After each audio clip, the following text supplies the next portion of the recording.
ጌታ ሆይ ቶሎ ወደዚች ከተማ ውሰደን ብንለው ይሻላል አይሻል? አዎ የሚያስጨንቅ መከራ መጥቶ አንተን ሳንክድህ ጌታ ሆይ ናና ውሰደን ብንለው አይሻል?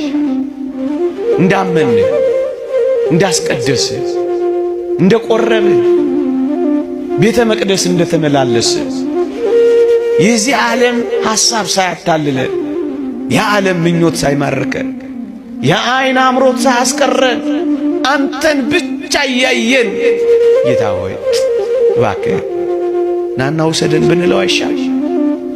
ሳንጠራጠር ሳንክድህ በመከራዎች ብዛት የሚመጣውን ዓለም ትተን ለዚህ ዓለም ሳንገዛ እባክህ ጌታ ሆይ አሁን ናና ውሰደን ብንለው አይሻል?